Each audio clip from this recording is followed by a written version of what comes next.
అందరికి hi, welcome to uncle kitchen zone 2024. నేను మీ అంజద్. ఈరోజు అయితే మనం ఒక హోటల్ పచ్చడి అయితే నేర్చుకునేద్దామండి. చాలా సింపుల్గా, చాలా ఈజీగా చేయొచ్చు. అదే కొత్తిమీర టమాటా పచ్చడి చాలా సూపర్గా ఉంటుంది. టేస్ట్ అయితే ఒక్కసారి నా పద్ధతిలో చేసి చూడండి. చాలా ఈజీగా ఉంటుంది, టేస్ట్ కూడా చాలా బాగుంటుంది. ఇది అన్నంలో కానీ చపాతీలో కానీ చాలా బాగుంటుంది. అయితే ఇంకెందుకు ఆలస్యం, వచ్చేయండి. ఇప్పుడు ఏం చేద్దాం అంటే స్టవ్ మీద ఒక ప్యాన్ పెట్టుకుని ఆ ప్యాన్లో కొద్దిగా శనగ్గింజలు వేసుకుని, చూసారు కదా, వేరుశనగ శనగ్గింజలు వేసుకుని ఇలాగా ఫ్రై చేసుకోవాలి. అలాగే మనం దీంట్లో 3 చెంచాల నూనె అయితే ప్యాన్లో వేసుకుందాం. మనము నూనె వేడెక్కిన తర్వాత 3 పచ్చిమిరకాయలు మనము ఘాట్లు పెట్టుకొని మనం నూనెలో ఫ్రై చేసుకుందాము. మెత్తపరచాలండి, మనకు మరి ఎక్కువ ఫ్రై చేయకూడదు. ఒక 50% ఫ్రై అయితే చాలు. మనకు పచ్చిమిరకాయలు మనకు ఫ్రై అవుతుంటే మంచి వాసన అయితే వస్తుంది కదా, మంచి సువాసన వస్తుంది. చూసారు కదా, ఈ మాత్రం మనకు ఫ్రై అయితే చాలు. ఇప్పుడు తీసేద్దాము.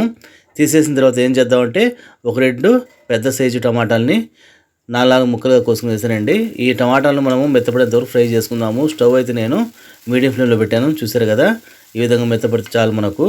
ఇప్పుడు ఏం చేద్దామంటే ఒక గుప్పెడు కొత్తిమీరని అయితే మనము చిన్నగా కట్ చేసుకుని బాగా వాష్ చేసుకొని వేసుకునేద్దాము.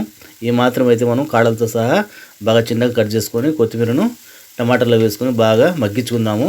కొత్తిమీరలో కూడా పచ్చివాసన పోయేంత వరకు ఒక 2 లేదా 3 నిమిషాలు ఈ విధంగా ఫ్రై చేసుకుందామండి. చూసారు కదా, ఈ విధంగా కలుపుతూ ఉండాలి మనము. మన కొత్తిమీర కూడా పచ్చివాసన పోయి మెత్తబడింది. ఇప్పుడు కొద్దిగా చింతపండు, చూసారు కదా, ఇంత మాత్రమే చింతపండు వేసుకోవాలి.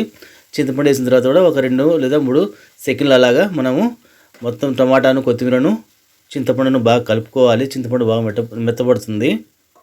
ఒక్క 2 నిమిషాలు అట్లా మూత పెట్టేద్దాం. స్టవ్లో అయితే నేను సిమ్లో పెట్టాను. చూసారు కదా, మన చింతపండు అలాగే కొత్తిమీర టమాటా అనేది బాగా మగ్గాయి. ఇప్పుడు దీన్ని ఏం చేద్దామంటే పక్కన చల్లారడానికి పెట్టేద్దాము. చల్లారిన తర్వాత మిక్సీ పట్టుకోవాలి కదా, పక్కన పెట్టేద్దాం దీన్ని చల్లారడానికి.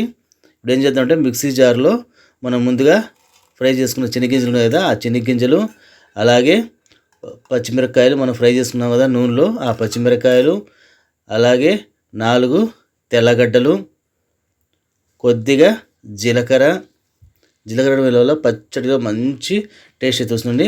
1 ఇంచు అల్లం వల్ల కూడా మంచి టేస్ట్ అయితే వస్తుంది. రుచికి తగ్గ ఉప్పు అయితే వేసుకోవాలండి. ఇప్పుడు ఏం చేద్దామంటే మనం దీన్ని ఎక్కువగా మిక్సీ పట్టకుండా బరగ్గా పట్టుకుందాం. చూసారు కదా, ఈ విధంగా బరగ్గా ఉండాలి, అంటే నూకగా ఉండాలి మనకు. తర్వాత ఏం చేద్దామంటే మనం ఈ విధంగా, చూసారు కదా, ఈ విధంగా మనకు బరగ్గా ఉండాలి. ఇప్పుడు ఏం చేద్దామంటే మనం టమాటా, కొత్తిమీర, చింతపండు ఉంది కదా, అది ఫ్రై చేసుకున్నాం కదా, మిశ్రమాన్ని జార్లో వేసుకుందాము. ఇది కూడా మనకు నైస్గా మిక్సీ పట్టకుండా కొంచెం బరగ్గా మిక్సీ పట్టుకుంటే టేస్ట్ అయితే చాలా బాగుంటుంది పచ్చడి అయితే. ఇది బ్యాచిలర్స్కి అయితే చాలా ఈజీగా చేసుకోవచ్చు అండి, చాలా బాగుంటుంది. ఇది అన్నంలో కానీ చపాతీలకు కానీ సంగట్లకు కానీ చాలా బాగుంటుంది. మంచి కాంబినేషన్ ఇది, టేస్ట్ కూడా అంతే బాగుంటుంది. బ్యాచిలర్స్కి అయితే ఇది చాలా బాగుంటుంది. ఇది బయట అయితే 2 రోజులు ఉంటుంది. ఇప్పుడు ఏం చేద్దామంటే దీనికి మనం పోపు అయితే పెట్టుకుందాము, అదే తాలింపు పెట్టుకుందాము. ఇప్పుడు ఏం చేద్దామంటే పోపు గిన్నెలో కొద్దిగా నూనె అయితే పోసుకుందామండి.